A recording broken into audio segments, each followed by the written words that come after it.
축원합니다. 아멘.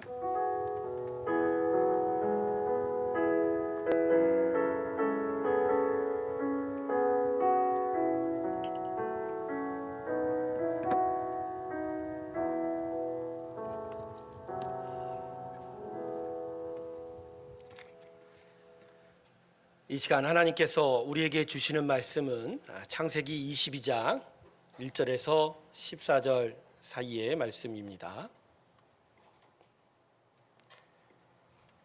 창세기 22장 1절에서 14절 사이의 말씀입니다.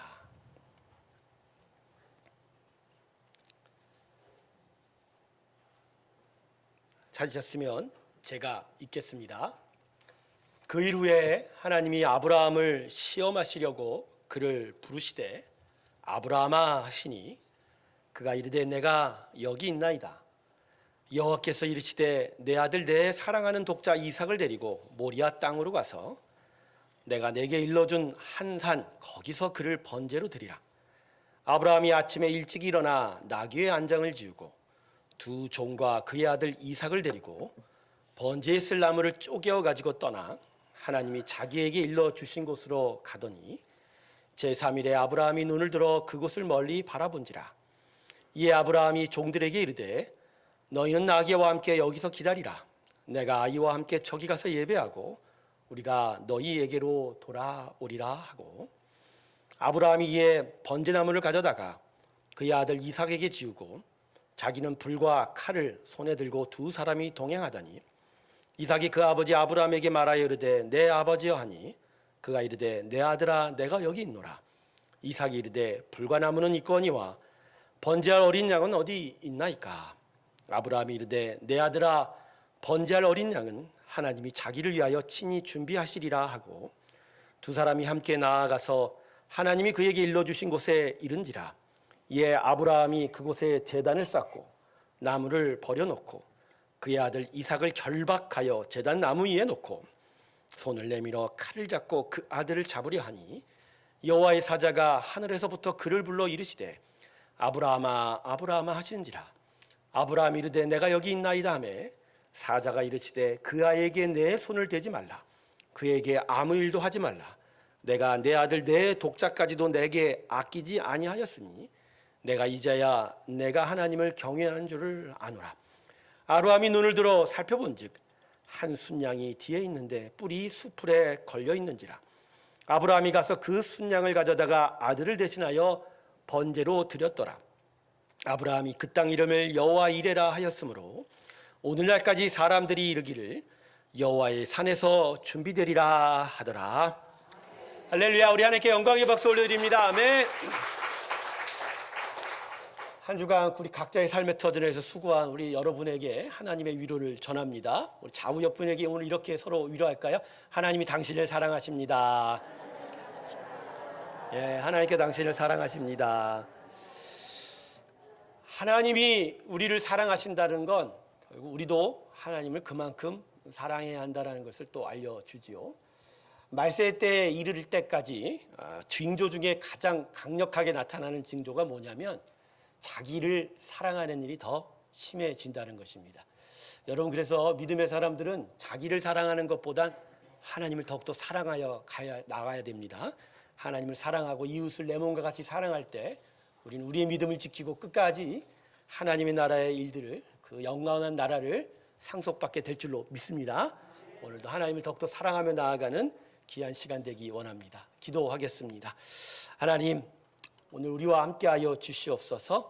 성령을 통하여 말씀하여 주시옵시고 우리의 마음이 주의 은혜 가운데로 나아가게 하여 주시옵소서. 감사드리며 예수님의 이름으로 기도드립니다. 아멘. 창세기에는 믿음의 족장 4명이 나오죠. 첫 번째는 아브라함, 두 번째는 이삭이고요. 또 세 번째는 야곱. 야곱을 다음으로서 누구죠? 요셉. 오늘은 본문의 주인공이 누구죠? 이삭에 대한 이야기입니다. 오늘 창세기 인물인 이삭에 대해서 살펴보고자 합니다. 아브라함의 아들인 이삭에 대하여 성경이 가르치는 주제는 하나님의 선택입니다. 하나님의 선택. 아브라함에게 주신 그 믿음의 기업이 이제 어디로 흘러가야 될지, 그래서 그 흘러간 믿음의 기업이 늙은 종 엘리에셀이 아니고 또 큰 아들이었던 이스마엘도 아닌 100세에 얻었던 아들 이삭에게 넘어가는 것들, 즉 하나님의 전적인 선택으로서의 이삭의 인생을 우리가 성경이 우리를 통해서 우리에게 가르쳐주는 이야기입니다.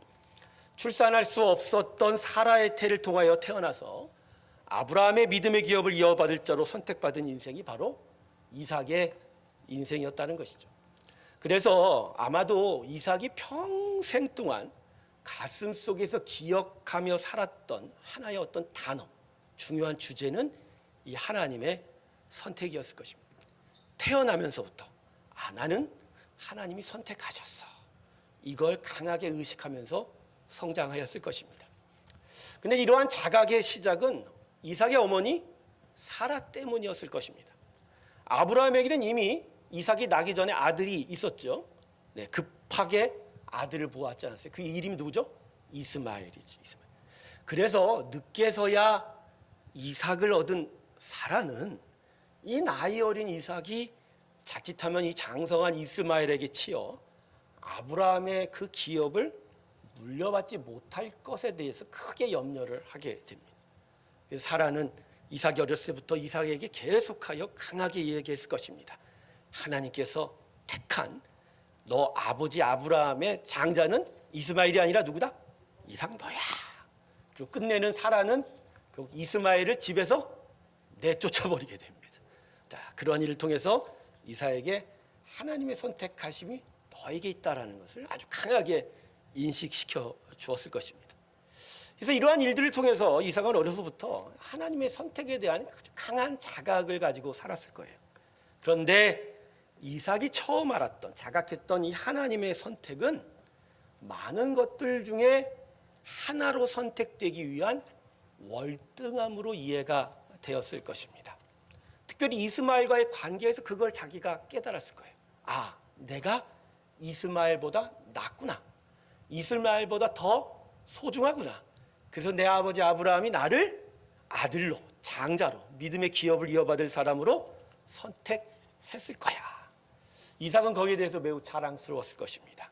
하나님의 선택, 그것은 바로 자기의 우월함을 의미하는 거고, 그 우월함을 통해서 무언가 모를 자부심, 자랑을 가졌을 것이죠.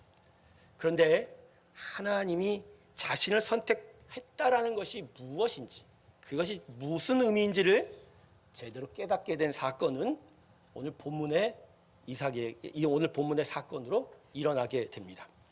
아브라함의 노년의 어느 날입니다. 하나님께서 아브라함에게 나타나셔서 명령하시기를 아들 이삭을 제물로 바치라고 얘기하십니다. 늙은 나이에 출산할 수 없을 사라의 태에 아들을 주신 것이 하나님인데 이제야 도리어 이삭을 제물로 바치라고 하니 참 어이없는 일이죠. 하지만 아브라함은 이 하나님의 말씀에 반론 한 번 없이 온전히 순종하여 따릅니다.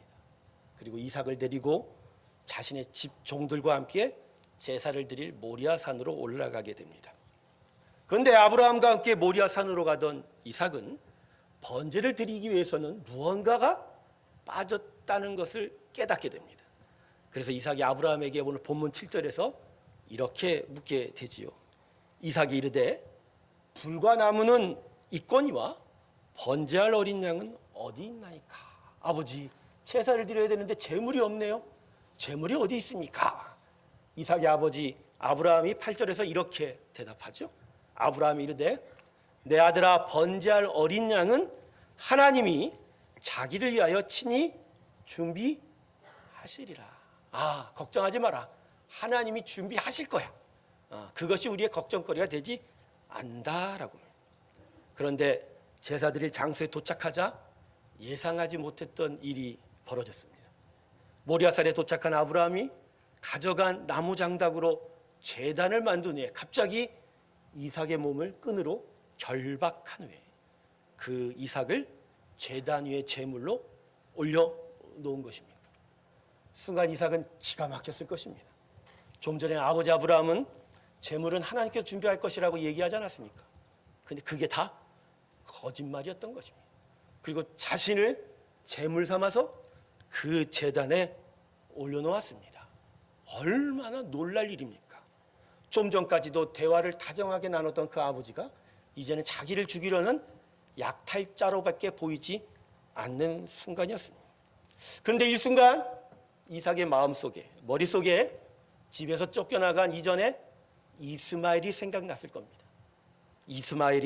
쫓겨간 이스마엘이 자신보다 참 못한 자라고 불쌍한 자라고 생각했었는데 지금 이 처지를 보니 오히려 이스마엘이 나은 거예요. 집에서 쫓겨나긴 했지만 당장 죽어야 되는 자기보다는 이스마엘이 훨씬 낫겠다고 말입니다. 이스마엘은 집에서 쫓겨났지만 그래도 양식과 물은 받았지 않습니까? 그러나 이삭은 지금 다정하던 아버지가 낫을 들고 자기를 죽이려 하고 있지 않습니까? 하지만 아브라함이 자신을 죽이려고 하는 그 순간 예상하지 못한 일이 또 벌어졌습니다. 하나님의 사자의 음성이 들려서 자기를 죽이지 말라고 아버지 아브라함을 말린 겁니다. 아들 이삭에게 칼을 대지 말라고 하지 않습니다.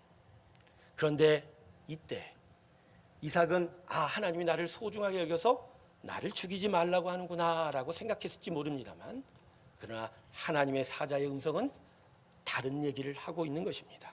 본문 12절을 우리 함께 읽어볼까요? 우리 한번 12절 같이 읽습니다. 시작.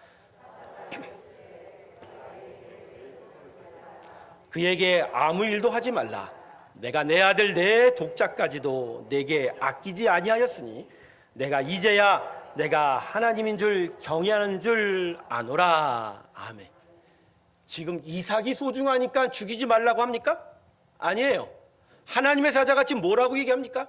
그 아버지 아브라함의 순종이 귀하다. 그 아버지 순종을 내가 확인했기 때문에 이제 이삭은 살아난 겁니다.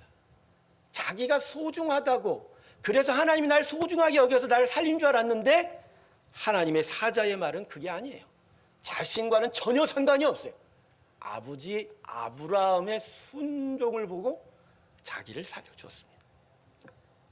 구사일생으로 목숨을 구한 이삭이 다시 아버지와 함께 모리아산에서 내려오는 길은 자신에게 가장 중요한 단어, 하나님의 선택이 도대체 무엇인지를 다시 깨달아가는 시간이었을 것입니다. 이스마엘과 비교해서 자기가 우월하고 낫기 때문에 하나님이 날 선택하고 아버지 아브라함이 나를 선택한 줄 알았는데 그게 아니었던 거예요. 아버지의 순종을 하나님이 보셨던 것, 전혀 자기와 상관없는 걸로 자기를 선택했다는 것을 새삼 깨닫게 됩니다. 여기서 이삭은 크게 깨닫게 됩니다. 하나님이 나를 선택한 건 나와는 전혀 상관이 없구나. 내가 잘난 것도 상관이 없고 내가 못난 것과도 상관이 없이 오직 아버지 아브라함의 그 순종으로 인하여 내가 하나님의 선택을 받았구나. 나하고는 전혀 상관없는 은혜로 내가 아버지 아브라함의 기업을 이어받게 됐구나. 이게 하나님이 나를 선택한 것이구나 라는 것을 깊이 깨닫게 되었을 것입니다. 이후로 이삭의 인생은 180도 변하게 됩니다. 이 사건 이후로 이삭은 정녕 제대로 하나님께서 나를 선택하셨다는 것의 은혜를 깨닫고 나머지 그 은혜에 완전히 압도당하며 살게 됩니다. 여러분, 이삭의 아내가 누구입니까? 리브가입니다. 그러나 리브가는 어디서 왔죠? 그 동네 사람이 아닙니다. 자신이 아버지 아브라함이 떠나왔던 그 고향 하란에서 아브라함의 사촌집에서 데려왔습니다. 근데 이 리브가를 데려오기 위해서 아브라함의 늙은 종이 하란을 다녀오게 됩니다. 그리고 리브가를 그 하란에서 데려오던 그날 이삭은 그 어떤 반론 하나 제기하지 못했어요. 리브가의 얼굴을 보고 그의 모양새를 보고 그가 어떻게 생기고 어떤 스타일인지 전혀 거기에 대해서 내가 싫다 좋다 얘기하지 않았습니다. 그저 저 먼 곳에서 하나님이 선택하여 데려왔다라고 확신하여 리브가를 자기의 아내로 받아들였던 것입니다. 후에 그달에 거하면서 백배에 달하는 축복을 받게 되었지만 그 지역 블레셋 사람들에게 시기를 당하여 모든 것들을 다 빼앗기고 심지어 가축을 먹일 우물마저 빼앗기게 됩니다. 아주 긴 시련과 고난을 맞게 됐는데 그 고난 속에서도 이삭은 결코 하나님께 불평하지 않았어요. 오히려 이 일들을 통해서도 생명의 우물을 계속 찾아가는 일들을 통해서 끝내 자신만의 우물을 얻게 되었죠. 여러분, 이삭이 이럴 수 있었던 이유는 시련과 고난 가운데서라도 그러나 하나님이 자신을 선택했기 때문에 끝까지 책임지실 것에 대한 믿음이 있었던 것이죠. 훗날 노년에도 마찬가지였습니다.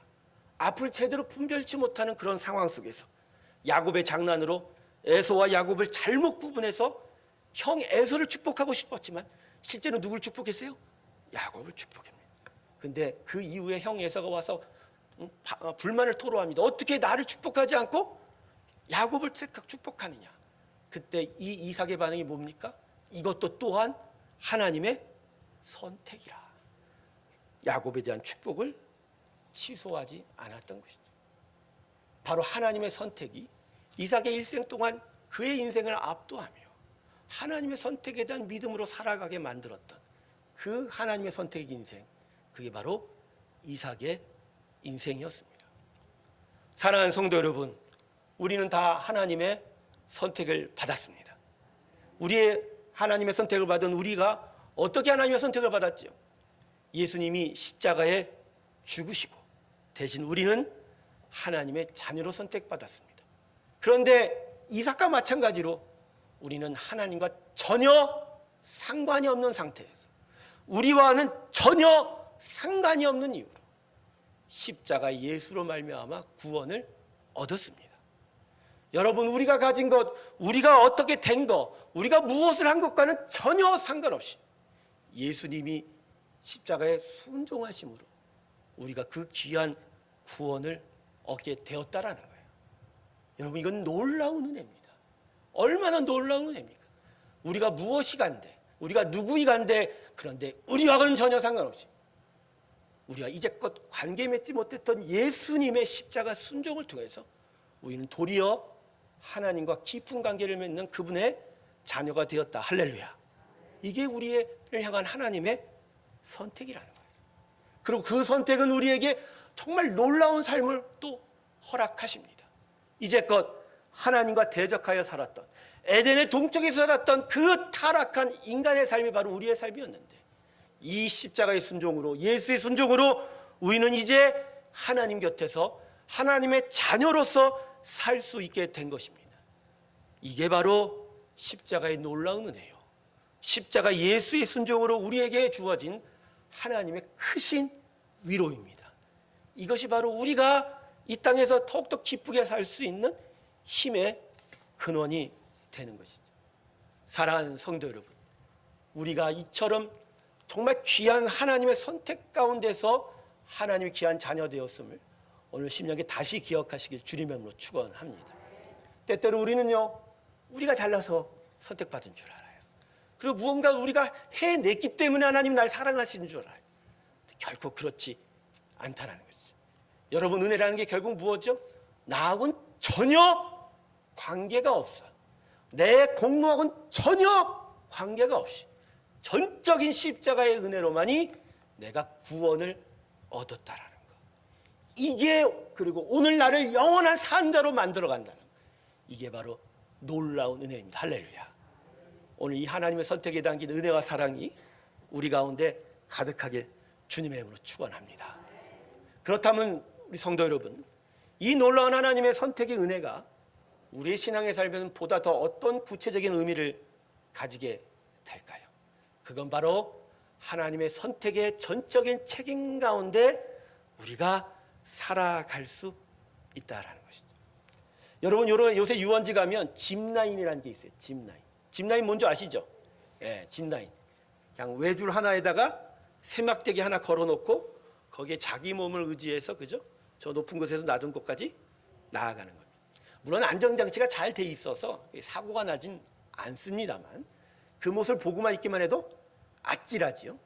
땅 위에 두 발을 딛고 많은 것을 가진 채 안전하게 살았던 우리의 인생이 저 줄에 세막대기 하나 걸어놓고 어떻게 살 수 있을까? 그 하늘에 대롱대롱 매달려가면서 가는 사람들의 모습을 보면 마음이 아찔한 것을 많이 느껴요. 근데요, 제가 그걸 가까이서 지켜봤는데 저 짚라인을 타고 다니는 저 사람의 모습이 하나님의 선택을 받아 구원받은 우리의 믿음의 모습과 같다는 것이죠. 왜 같은 줄 아세요? 여러분, 우리는 이 땅에서 우리가 가진 것으로 살아가고 있지만, 그러나 진짜 내가 가야 될 저 천상의 천국으로는 오직 하나님의 줄에 의해서만 가고 있습니다. 할렐루야. 하나님의 줄에 매달려 하늘 문을 여시고 우리에게 내려보낸 그 생명줄로 인해서 하나님께 가고 있는 거예요. 즉 땅에 있으나 그러나 하늘에 매달려 천상의 천국 목적지 가는 인생이 바로 우리의 하나님의 선택의 인생. 결국은 그 하늘의 줄이 견고하게 우리를 붙들고 있기에 내가 내 손과 발로 무엇을 하더라도 하늘을 향한 허공에서 손발짓하는 것과 마찬가지고 허사이고, 오직 나를 붙들어 매는 그 줄이 나를 끝까지 책임져서 천상의 천국으로 나아가게 하고 있다라는 것. 여러분, 하나님의 선택은 바로 이런 의미예요. 우리를 끝까지 책임지실 것입니다. 우리를 끝까지 천상의 천국으로 인도해 주실 것입니다. 그래서 온전히 하나님의 나라의 그 영원한 생명을 얻게 해 주신다라는 것. 여러분, 하나님의 선택은 바로 이런 거예요. 내가 크던 작던 말입니다. 내가 많은 것을 가졌던 적게 가졌던 말입니다. 우리가 지혜가 크던 어리석던 간에 하나님의 선택이 우리를 붙들어 우리를 끝내 저 천상의 하나님께로 데려가게 될 줄로 믿습니다. 이것이 바로 우리의 믿음의 삶의 실상이라는 거예요. 그러니까 우리는 무엇을 더 중요하게 여겨야 돼요? 내 손과 발로 무엇을 많이 얻을 것이 중요한 게 아니라 나를 붙들어 매고 있는 그 이 믿음쯤을 끝까지 붙들고 있는 거. 나를 계속 인도하고 있는 하나님의 선택을 계속 확신하고 그것을 믿고 나아가는 일. 이게 바로 우리가 이 땅에서 하나님을 향하여 나아가는 신앙의 삶이 될 것입니다. 사랑하는 새롭게 성도 여러분, 살아가는 모든 나날 동안 아프고 어려운 일을 만날 때 그러나 크게 낙심하지 마십시오. 우리에겐 영원한 소망이 있습니다. 지금도 나를 붙들어주고 있는 하늘의 줄이 끝내 우리를 최후 승리하도록 만들 것입니다. 지금은 아프고 어려워도 이 고난의 과정 속에서는 하나님이 나를 붙드신 손은, 나를 붙드신 하늘의 줄은 결코 포기되지 않을 것이고 끝까지 하나님의 선택으로 하나님 앞에 나아가게 될 줄로 믿습니다. 우리 하나님의 자녀들은 이제는 잘난 것, 못난 것으로 살지 않습니다. 저처럼 키가 커도 하늘에 매여 있고 저 말고 다른 키가 작아도 하늘에 같이 매여 있습니다. 몸무게가 많아도 적어도 전혀 상관없습니다. 부자여도 가난해도 전혀 상관이 없어요. 다 하나님께서 붙들고 택하여 하늘에 메어 주고 계십니다. 이것이 우리의 삶에 강한 자신감 되길 주님의 이름으로 축원합니다. 사람은 자기가 가진 것으로 자신감을 얻으려고 해요. 그러다 보니 없고 비난하면 참 어깨가 축 처지는데 그러지 마세요. 그건 세상 사람들이 하는 겁니다. 우리 마음엔 오늘도 나를 택한 하나님의 손이, 나를 붙잡고 있는 하나님의 손이 나를 끝까지 인도해 주실 것이라는 강한 영적 자신감으로 살기를 주님의 이름으로 축원합니다. 우리는 결코 우리가 가진 것으로 살지 않아요. 오히려 우리가 가진 건 남을 위해 베풀 것이고 하나님을 위해서 드릴 것이지, 우리가 사는 건 내가 나로서가 아닌 나를 붙들고 계신 하나님의 것으로 삽니다. 할렐루야. 바로 하나님의 선택이 바로 우리에게 그 모든 것을 주고 계시다는 것이죠. 말씀을 정리하겠습니다. 하나님께서 우리를 당신의 자녀로 선택하기 위해서 예수님께서는 십자가를 지고 이삭이 올라갔던 모리아 산길을 따라 올라가셨고, 그날 이삭은 죽지 않았지만 우리 예수님은 십자가에 의해서 모진 고난 받으시고 죽임당하셨습니다. 그리고 우리와 상관없던 그 예수님의 끝까지 순종하심을 통해서 도리어 우리는 하나님의 자녀가 되었다라는 것. 그래서 지금 우리는 하나님의 선택으로 살고 있습니다. 하나님이 부르시고 하나님이 선택하신 은혜로 적든지 많든지 약하든지 강하든지 상관이 없이 우리가 세워진 곳에서 굳게 서 있으며 하나님의 승리를 기다리고 살고 있습니다. 이게 바로 우리가 살아가고 있는 믿음의 삶인 것을 다시 마음에 깨닫고 강하고 용기 있는 영적 자신감으로 더욱더 힘차게 여러분의 믿음의 삶을 살아가기를 주님의 이름으로 축원합니다. 기도하겠습니다.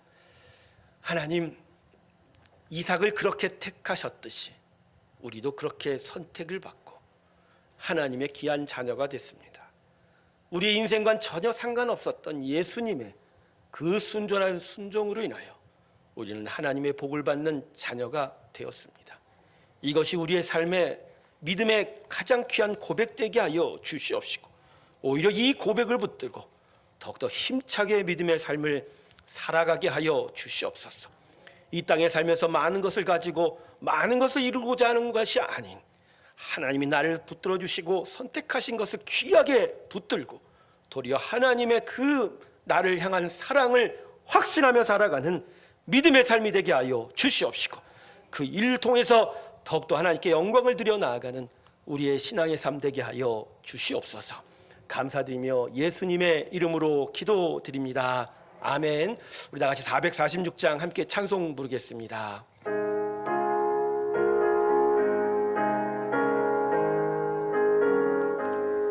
주